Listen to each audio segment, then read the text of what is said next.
Welcome, everybody, to Midday Magazine for this January 22nd, 2025. I have your host, James J. Malouf here. In part two today, we're going to speak with our friend Ann Lepek from the ODC Opportunity Development Center. Love talking with them. Always a good conversation with Lance Pliml. He's in with us today, Wood County Board Chairman. We want to send a shout out to, of course, to our friends at Wisconsin Rapids Community Media. Big thank you to them. Be sure to do yourself a favor. Go to YouTube, type into your search bar Wisconsin Rapids Community Media, subscribe to their page, and keep up to the great work they are doing over there. Lance, how you been? Good, James. Thanks for the welcome. It's always great to be here and have this conversation. I appreciate the time with you, man. We're going to talk about a couple of things today. We'll get into the UTV Ordinance from last night. We will talk a little bit about the Board of Supervisors meeting recently. But I wanted to start with what is going on with the Sierra Park. Being in this area for over 20 years and everything, I certainly have known that. I pass it every time I go to see my daughter at Point. And I've noticed, like many people, I think, over the years, that it doesn't seem as busy as it used to be. And it seems that things have changed over there. But I don't know how much it's common knowledge of the changes that have happened over there. And I feel like it's a huge headline to me, but I haven't talked to too many people that have heard much about what is going on, not only with that, but with our here in Wood County. Yeah, Jane, it's a really big deal for us. We constantly look at those recreational opportunities. How do we bring tourism into the area in a variety of ways? Because we see that as the quickest way to build the area, to increase revenues, and just to grow our population. As people see the attributes that we have, we hope that maybe they decide to move here, open their business. But Sierra Park, many of you are familiar because Sierra, C-E-R-A, was the Consolidated Employees recreation area. And it was extremely well used, well maintained for many, many years. But as Consolidated Papers and all of the subsequent ownership occurred, there was a lot of deferred maintenance and other things that just didn't happen. And the park was used some extent less. It was not maintained at the level it was way back. At one time, it was really a jewel of a park. So we were approached and said, the whole purpose of this park and some of the FERC regulations, the Federal Energy Regulatory Commissions, are there has to be recreational use of these properties. And who better to provide that than probably the county and public access to this park other than just the employee group. So we were on board right away, and it was a really great deal, I think, for everybody because the park will be improved.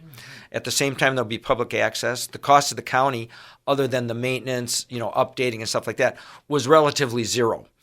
This is a 2-year lease agreement to comply with the FERC regulations, and then ownership at that point transferred to the county. But we'll have the additional sites there, hopefully have some additional docks for boats. We have riverfront access, which takes some of the pressure off of the water facilities we have at Lake Wazeecha. So, I just think this is going to be a win-win for everybody. It will certainly spur economic development. It provides us with more campsites because as you travel around, you see Southwood County Park's full a lot of time, and then take some of the pressure off of a smaller lake like Wazeecha and move some of that boat traffic up to the river. So we're really looking forward to this. It's the opportunity is too good to pass up. It's one of those kind of situations, and it's such a smart investment too, as you've kind of laid out for us there. One of the things that I think is exciting about this is certainly all the things you mentioned, having more revenue opportunities for that and everything. It's one of the biggest topics in any rural community is how do you get more of an economic boom? How do you get more businesses? All of this. Here's something that I don't want to say it fell into our lap, but it kind of was just sitting right there, and the opportunity presented itself, and you guys were everybody was smart enough to jump on this, I think. One of the cool things to me about this, Lance, is I don't know that that area has been even, the surface has even been scratched on it. Like, I feel like there's so many things that over the months and years ahead, we may see, oh, there's another great opportunity for this, or here's something. It's the stuff that we haven't even thought of yet that I think is really exciting about this, just as much as the ownership change that's going on. Yeah, when we look at development of a park, even when we looked at expansion at Lake Wazeecha and Southwood County Park, we're looking at multi-million-dollar projects. We're talking like $4, $6, $8 million as we go forward and develop campsites. Well, there will be upgrades needed there, electrical and other, but it's there. And that opportunity to provide that also on that side of the river, which is a great location as we have people coming in from that direction. But I touched on this a little bit last night. I happened to attend a Wisconsin Rapids City Council meeting.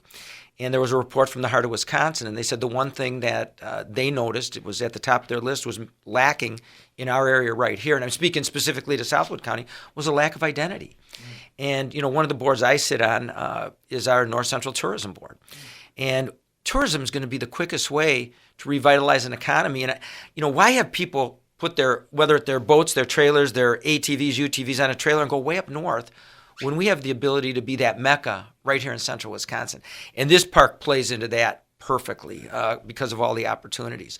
So not only to come to the park, and generally our camping revenues make those parks pretty revenue neutral. They're not necessarily profitable in and of themselves, but then those people spend money in our grocery stores, at our gas stations, occasionally part of the other families at a hotel where we derive room tax.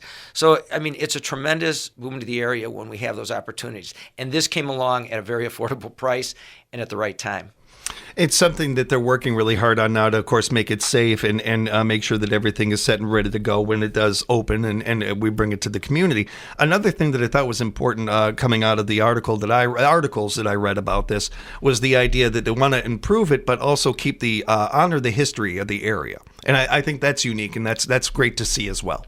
Yeah, this park has a long history, and we're not looking at making, big changes there. We're just looking, we've had a really good head start this year on this project, probably because of the lack of winter sports activities we had, which hurts us economically in that respect. But our park crews that would normally be maybe up at Powers Bluff or doing some of the grooming at some of the other trails, cross-country ski and otherwise, have been able to really focus on that park out there. So some of the trees that needed to be cleared due to, emerald ash borer or oak wilt or some of those, those danger trees, they're being taken down. We have the opportunity to get out there and really do some planning. So we're going to get a jump on this, and our hope is that this park will open simultaneous to the other ones, and by May, we're going to have this park open and ready to go. I'm looking forward to that. We'll be covering that story for you and keeping you up to date on that and any other developments going on over there. But again, really just a congratulations to the area. This is a win for all of us. Yeah, our Parks Department works really hard on these kind of issues, these kind of missions. And the kind of funny part is, like I said, it will increase capacity. My wife said, that's a gorgeous park. We've never camped out there. We've been through it over the years. And she said, can we get like a reserve site now? I said, you have to go through the regular reservation process, as does everybody. But I'm not exactly. She's asking us. It's not bad. Yeah, it's not bad. I'm not exactly sure. If we've brought that aspect online yet in regard to that park, because I'm not sure exactly what sites we're going to have or how we're going to number those. But check our Wood County Parks, the website. All that information's online, and it's our goal, like I said, to have that up and running. Looking forward to it. Lance, the other thing that I wanted to touch on, you touched on this too, and really these two topics I think really bleed together in many ways. They both come down to wanting to bring more economy to our community and raise that profile for the community. And when it comes to that, it sounds like a win-win with the Sierra Park. And then there's the ATV UTV Ordinance. There's been a lot of conversation about this, maybe more than any other topic in this area in the last year and a half, if not longer. It's something that's been kind of stirring, I think, for a while and is starting to, I think, finally get to a right boil. Personally, I don't think that I think that this is just a matter of time that this does happen, but we have to get it right. And something that Melissa and I were talking about heavily this morning when talking about this subject, I think is very important to take into the conversation. Wherever you fall on this one, I think you should be proud and happy to live in a community that thinks these things through, that works through these things, that talks them out, that figures it out together as a community, as a group. I think we can take a lot of pride in that. Living in an area where we talk these things through, we treat each other like adults, and we have good people making good decisions for everybody. That's politics. That's how these things work. I think we're very fortunate in this area to have the people that we do. I also know that we have some barkers out there. We have some people that like to bark, and I want to reach out to them and ask them to watch your tone, to act like an adult, that if you want to be heard. Have you ever listened to somebody that talked down to you? Have you ever listened to somebody that barked at you and whined at you like a little kid? No, you tend to tune that stuff out. It's no different on the other side. You want to be heard, act like an adult and treat our representatives that way. Treat our board members that way. I encourage you to do that. And I'm saying that because I want you to be heard. I want everybody to be heard. And the only way to get heard is to act like an adult in this day and age. That's how we are going forward. When you were at the meeting yesterday, what did you take away from it? Well, the first thing I think I want to comment on is what you said. And one of the things I touched on is we are extremely lucky in our area to have conversations with our city leaders, with our town leaders, village leaders. A week ago I sat down the village of Port Edwards and just had breakfast. And we have these conversations, and you always want them to be civil because people don't realize where those governmental lines end, where the borders are, or how they blend. So you try to be respectful of everybody. The ATV UTV issue is a big issue, and came to the county and a number of years ago. We've been working on this for probably close to 10 years in the county, and we slowly opened areas of the county up. And what we found was the trouble that we anticipated might occur did not. And as they saw that, other areas said, we probably should get on board with this because there is an economic picture to this. It even has to do with where people want to locate to live. I've had people tell me they're gonna move out of a certain area and locate to another one just because they can get in and out with a recreational vehicle, for instance. I used some numbers last night. I'm not saying they're perfectly accurate because some of them are a little old, but the recreational vehicle industry in Wisconsin is about $11 billion industry, and about $4 billion of that, a little more than that, is in ATVs, UTVs. And it's more of that use is happening with ATVs and UTVs as opposed to a growth in snowmobiles because just weather has dictated that to some extent. Most of the county is now open to ATV, UTV traffic. But then at the same time, the city had a referendum. It was voted down to open everything. And I don't know that it's from a county's perspective, we didn't open everything at once either. So I think there's some, common sense and some thought that goes into this. I think the point that you made that I think at some point it's inevitable. And I think it's as vehicles change too. Some people's thought is, the child you saw in the little ATV scrambler running up and down the street is not what we anticipate and not what we saw, for instance, in Grand Rapids or some of the other communities where you have people riding, $20,000 to $50,000 UTVs, with horns, turn signals, quieter than cars, is big. And I think that inevitability happens because the demand will occur. But it's going to be incremental. The original ATV, UTV resolution that went out to the city included the 12 to 15-year-old driver who had, the DNR certification. Well, that's probably not going to be acceptable on roads in the city. Actually, if you're under 18, there's some other restrictions, like you have to have a helmet, some other stuff. So, I'm not telling any governmental agency or entity that they should do anything, but, I just hope that, like we did in the county, that you continue to look at it, you continue to get input, and you try to come up with solutions that hopefully work for everyone. Just saying no to anything. If you ask me, do you want to build a jail? No, I don't want to build one. Do I need to build one? Yeah. And a lot of these issues are like that. Do I want to? Maybe, maybe not. But eventually you kind of see that if we're going to, be with the times, if we're going to be a desirable place, if we are going to be that recreational mecca that we talk about, sometimes we have to adapt to some of those uses. Getting the bill right, getting the ordinance right is key. Getting the wording right, every single syllable right. We're seeing this throughout the state right now when it comes to voter ID laws and wanting to get that correct and getting that specific and everything. It's going on around with a lot of things nowadays. In order to get these things in action, we got to get it right first. We got to do the hard work first and figuring that out. What's best for the community, what's safest for the community, and best for the economics of the community. There is a even ground here of just finding it. That's all it takes, and it takes adults to do that. It takes treating each other right to do that. And you always fine-tune things. I was out in D.C. not this week, the prior week. And by the way, as a side story, is really interesting.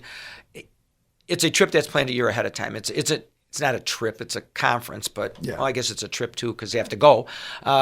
But to be out there during a state funeral was a really impressive time to be in Washington. I mean, it's not very often or very many days in anybody's lifetime where you see the pomp and circumstance around the death of a president. So, and you're standing there on the side of the street and you see a caisson rolling up with a horse-drawn carriage. It's pretty impressive. But while I'm out there, one of the things I have the opportunity to do is attend the George Washington Leadership Academy everywhere. And one of the things I take away from that and other things, and I don't make these sayings up. I wish I did. But great, one of the things that I take back that I try to do in government, it's doing the right thing at the right time for the right reason. And that takes, like I said, it takes time. Yeah. You have to explain the process. And then at the end of the day, it has to take everybody's concerns into consideration. Mm-hmm. I think that's what the leadership in our city has done. I think I see that in our villages. I'm hoping that continues. And one of the things, I'll segue here for you real quick. We for the first time ever have a county boardroom, a dedicated county boardroom. We used it for the first time yesterday as part of that new, Justice Center construction project. It will give us the opportunity to set days aside to meet with other governmental leaders from around the area and say, what's your problem today? What are you dealing with? How can we help? How can we coexist? And how do we make things better? And that's my goal always. You mentioned the Board of Supervisors in the new room and everything. Congrats on that. That's awesome. What are some of the other highlights from the meeting yesterday? Well, first of all, it was really interesting. We get in this brand new room, which was not, I don't think it was ascertained that we were going to be in there till Monday. Oh. So we walk into a brand new room, which never seen the setup in, and you have all the new electronics and computers. And in fact, the microphone's really nice. They're so sensitive in there that you actually can't turn them off. So you have to better be really careful what you say. And there's some in the ceiling. And I said, it's so sensitive. Not only can it hear any side talk, it could probably pick up what you're thinking. So be careful. But, we have that dedicated room. There's a conference room to the side of that where we don't have to schedule around the different judges. We have not had a designated Wood County boardroom since the mid-'80s, since Branch 3 came to fruition, and that became a courtroom. And there's occasional conflict on scheduling. But within that facility, other than, the new jail, which provides better safety for our officers that are in there, better safety for the, I don't want to call them prisoners, but the detainees, the guests. If you're arrested for something, you haven't, yet been charged and or convicted, you would anticipate that you are going to be in a safe environment. And this actually creates that. We have programming space for rehabilitation, education, and other programs. And it's a big facility, and a lot of the public has seen it. We had an open house there, ribbon cutting. What's interesting, even I got locked in there the other day. I walked in to check a setup on something. I don't know how to get out of here. So we're still working through something. They had to take the elevator down to the first floor and then walk out another exit, and I was hoping I wasn't setting off any alarms. But the opportunities for those who are incarcerated will abound. For the county board and for us to have a better meeting space with the community is fantastic. It's really good to hear, too, especially because some of the logistics and the ways that this can not only free things up a little bit, but maybe make things move a little smoother, a little faster along the process. And that couldn't have happened, like we talked about, without the cooperation of the city. I mean, the realization that, we want to, I want to see downtown Wisconsin Rapids thrive. And we've had tremendous changes there over the years. We have, the largest enamel-coated paper company in the world is gone, and it's not going to come back. And so what else can we do? And the governmental buildings down there are pretty attractive buildings. And it puts another 400 or 500 employees downtown, visiting those restaurants, coffee shops, retail outlets. So we strive to not only be part, to exist there, but to be part of the community. Lance, as we're wrapping up here, I did want to touch on one other thing, and that's something that you and I have touched on before, but I always like to bring it up, especially if we have the time, and it's about being a board member. And I don't know if I've asked you this before. We've been talking for years now, so I apologize if I've already asked this. Probably couldn't answer it anyway. But what made you want to be on the board? What made you want to do this all those years ago? It's really interesting, and I think this is probably lends to the length of time I've been in office, some of those other things. I never had a grand desire to be politically involved anywhere, but I came out of private industry, and at the time I had those chambers saying, back then we were a paper town, and everybody involved in government at some level tended to come from those industries. Yeah. And I had the chambers of small businessmen say, you really need to run. We need a different perspective. And I thought, well, I can do my 2 years, and then I can get out of here. Somebody else can do theirs. And over time you become educated. And then I think the key to that is if you're willing to listen, to cooperate, to collaborate, to compromise, that gets noticed. And I made a comment the other day when I finished this term.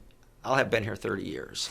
That there was no anticipation. I have no desire to be typically there's some climbing there. I don't want to be a state legislator. I'm not looking to, be elected at the federal level. Right.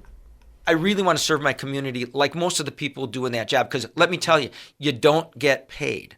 It really is community service. If you broke down the per diems and stuff, we make less than the minimum wage. Yeah. So there's nobody out there doing this for a living. Nobody's insured. It really is public service. Mm-hmm. But that, that becomes part of your being, I guess. And my goal always is to mentor and to try to convince the next generation get involved. And that's part of why I bring it up. We want more people to get involved with this. We want more people to be on county boards or just, a local nonprofit boards or anything. Just being a board member and encouraging people to do that more and more. Yeah, and it takes thick skin to get out there in front of the public and get elected because you get skewered at times. But I can tell you this, if you're interested in serving in some way, I have, I'll call them committees, different commissions that I get to appoint people to that don't have to go through that election process where you can serve the community at a very high level. So if you're interested, my number's available on the website. Give me a call. We'll get that out there before we wrap up. But to that point, Lance, one of the questions I had lined up for you was asking you, do you enjoy this? And I think that the audience and I can hear it in your voice. I'm sure there are hard days. There are days harder than others and everything. And you mentioned the pay and some of those things. I think we have our answer. You definitely you have to enjoy it. Yeah, you have to be involved. My wife has these conversations with me all the time. You can run again if you promise not to cancel any more family vacations. But it does grow on you. And over time, if you pay attention, you do garner a vast amount of knowledge on a number of issues, departments, and what they're doing. But the day it isn't fun is the day I'm gone. Lance, appreciate the time as always. Thank you for joining us. If people have follow-up questions and want to know more about some of what we talked about, how can they reach you? Well, the easiest way, without me spewing a whole bunch of numbers and places, is go to the Wood County website. All my information is there. You'll find my email address, my phone number, all those ways to contact me. And that is woodcountywi.gov, woodcountywi.gov. Appreciate the time again, Lance. Thanks for joining us. Looking forward to talking next month. Thanks, James. And a big thank you to our friends at Wisconsin Rapids Community Media being here and recording. We appreciate the work they do here and recording our board meetings and all these other things. Find all of them at their webpage or subscribe to their page at YouTube. Type in your search bar, Wisconsin Rapids Community Media, and subscribe to the great work they are doing over there. We will have more Midday Magazine coming up for you right here at 97.5 FM, 1320 AM, WFHR, locally grown radio.